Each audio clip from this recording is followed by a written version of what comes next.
नमस्कार, मैं हूं चरणवीर सिंह और आप देख रहे हैं चैनल HS एजुकेशन। तो आज जो टॉपिक हम कवर करेंगे वो है पार्टीशन ऑफ बंगाल, जो 1905 में हुआ था। जब पार्टीशन ऑफ बंगाल की बात करें ना तो हमेशा इसके दो पहलू थे। पहला पहलू, क्योंकि हम इंडियन हैं तो वो थे इंडियन रीजन। दूसरा पहलू था ब्रिटिशर्स का, क्योंकि वो हैं ब्रिटिशर्स भाई, उनका पहलू है। और आपको पता है ब्रिटिशर्स के पहलू हमेशा ही अलग थे। तो पहले हम देखते हैं इंडियन रीजन। अब जो इंडियन रीजन था कि क्यों बंगाल का पार्टीशन किया गया, तो इसका सबसे पहला रीजन था कि जो एक दौर था ना, हम बोलते हैं 1905, उससे पहले रेवोल्यूशनरी एक्टिविटीज भी स्टार्ट हो गई। रेवोल्यूशनरी एक्टिविटीज मतलब होता है गोलीबाजी, ढां मतलब मर्डर शुरू हो गए ब्रिटिशर्स के। तो एक ऐसा टाइम था 1905 जब ब्रिटिशर्स के खिलाफ एक्टिविटीज पिक पे थी। उसका मतलब है इंडियन नेशनलिज्म स्ट्रेंथ में था, पावर में था, सब ब्रिटिशर्स के अगेंस्ट थे। तो एक ऐसा दौर था जब हम बोल सकते हैं हमारी देशभक्ति या एक्टिविटीज ब्रिटिशर्स के खिलाफ थी। ठीक है जी, तो ये एक कारण था इसको करवाने का, बंगाल को खत्म। दूसरा, जो एक्टिविटीज होती थी ना, तो बंगाल क्या था, वो नर्व सेंटर था, एक सेंटर था जहां से एक्टिविटी शुरू होती थी। आप कह सकते हो जहां मोस्टली ऑर्गेनाइजेशन थी वो थी बंगाल में। तो ये दो कारण थे जो इंडियन की तरफ से हमेशा कहे गए कि क्यों हुआ पार्टीशन ऑफ बंगाल। तो आप जान गए, पहला कि हमारी जो एक्टिविटीज थी ब्रिटिशर्स के खिलाफ वो स्ट्रेंथ में थी, हम बहुत ज्यादा अगेंस्ट हो गए थे ब्रिटिशर्स के इस टाइम।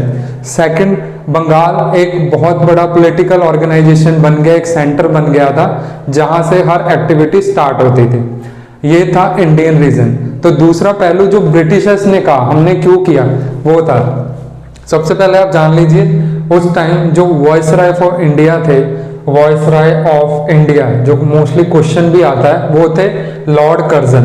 तो इनकी ही थ्योरी थी। इन्होंने क्या कहा कि भाई एडमिनिस्ट्रेशन प्रॉब्लम है, कि हमें क्या है। अब मैं आपको बताता हूँ, जो बंगाल था ना उस टाइम पे, अब जो बिहार हो गया हम कह सकते हैं, जो उड़ीसा हो गया, ये ऑल ओवर बंगाल होता था उस टाइम पे। तो इनका ये कहना था कि 3-4 करोड़ पॉपुलेशन है, ठीक है जी, तो हम कैसे हैंडल करेंगे। इसलिए इन्होंने कहा एडमिनिस्ट्रेटिव, मतलब हम हैंडल नहीं कर पा रहे इसलिए हम बंटवारा कर रहे हैं। ठीक है जी, तो ये दो कारण थे। अब जो मोस्ट इंपॉर्टेंट एक क्यों कहा जाता था, एक फिलॉसफी थी पार्टीशन के पीछे, वो थी डिवाइड एंड रूल। भाई बंटवारा करो, रूल करो, हिंदू मुस्लिम वाली नीति, ठीक है जी, यही चल रही थी। बट इसको इनकार करते हुए लोग एकजुट हुए और हमने दिखाया कि हिंदू मुस्लिम यूनिटी है भाई, अब हमें इतनी आसानी से नहीं अलग कर सकते। तो तुम्हारी डिवाइड एंड रूल वाली नीति इंडियंस के साथ नहीं चलेगी।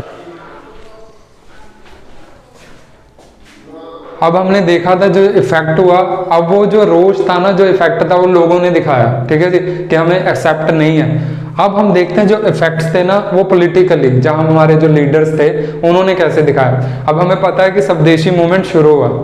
तो ये क्या था, एक ऐसा दौर था जब एक्सट्रीमिस्ट और मॉडरेट वो लोग थे, जैसे शुरू की कांग्रेस बनी थी ना, जो हम बोल सकते हैं बूढ़े लोग थे, जो मानते थे कि ब्रिटिशर चेंज लाएंगे, ठीक है जी, वो थे मॉडरेट। एक्सट्रीमिस्ट वो थे जो बोलते थे नहीं भाई गुंडागर्दी करो, 2-4 लगाओ फिर इनको समझ आ जाएगी, ऐसे नहीं समझ आती।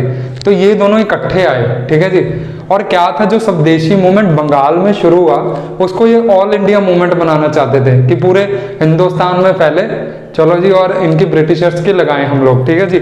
अब जो ये दोनों इकट्ठे आ गए थे, अब क्या होता है कि इंपॉर्टेंट है, आपको कई एग्जाम्स में पूछा भी जाता है। तो लाला लाजपत राय और अजीत सिंह दो लीडर्स थे जो पंजाब में भागदौड़ संभालते हैं, जो आगे लेके जाते हैं स्वदेशी मूवमेंट को पंजाब में बंगाल से।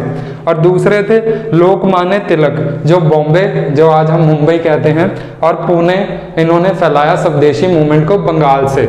इसके बाद थे सैयद हैदर, ये दिल्ली में थे। इसके बाद चिदम्बरम पिल्ले, ये मद्रास में।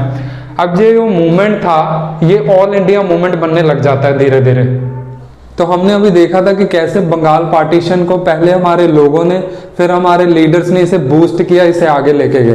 तो अभी हम देखेंगे कि कल्चरल इफेक्ट्स क्या रहे इसको बूस्ट करने के लिए। तो सबसे पहले जैसे बंगाल पार्टीशन शुरू हुआ तो लीडर्स तो जुड़े ही थे, पर कई स्टेट में कुछ वॉलंटरीज और समितियां भी जुड़ी। समिति मतलब जैसे कुछ स्टेट में छोटी छोटी ऑर्गेनाइजेशंस होती हैं, वो भी जुड़े इस आंदोलन को आगे बढ़ाने के लिए। तो जैसे एक एग्जाम्पल था स्वदेश बंधव समिति, ये बनारस की एक समिति थी जिसे अश्विनी कुमार जी ने शुरू किया।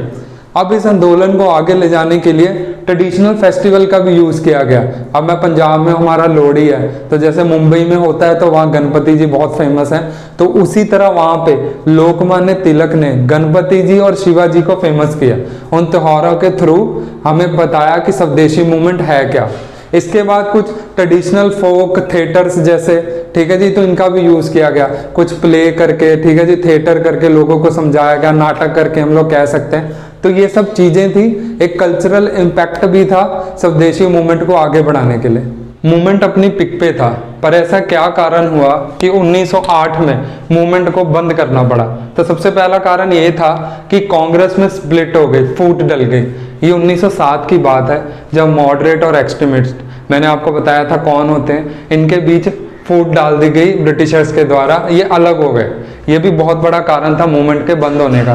तो सेकंड रीजन था, जो इस मूवमेंट के लीडर थे बहुत बड़े, लोकमान्य तिलक, उन्हें पकड़ लिया गया, इम्प्रिजनमेंट हो गई। इसके बाद एक और नेता थे चिदम्बरम पिल्ले, इनका भी बहुत बड़ा योगदान था इस मूवमेंट में, उनको भी अरेस्ट कर लिया गया। इसी मूवमेंट को पंजाब में एक जोर देने वाले, एक हवा देने वाले लाला लाजपत राय और अजीत सिंह, इन्हें भी डिपोर्ट कर दिया गया। इसके बाद क्या था कि जो ब्रिटिश गवर्नमेंट थी वो बहुत सतर्क हो गई, वो एक हैवी हैंड के साथ आई, वो स्ट्रिक्ट हो गई। तो इसी के चलते उन्होंने पब्लिक मीटिंग और ऑर्गेनाइजेशन बैन कर दिए कि आप हमारे खिलाफ हो कैसे रहे हो भाई, तो हम तो तुम्हें बंद कर देंगे। तो यही कारण थे जिसकी वजह से मूवमेंट बंद हो गया।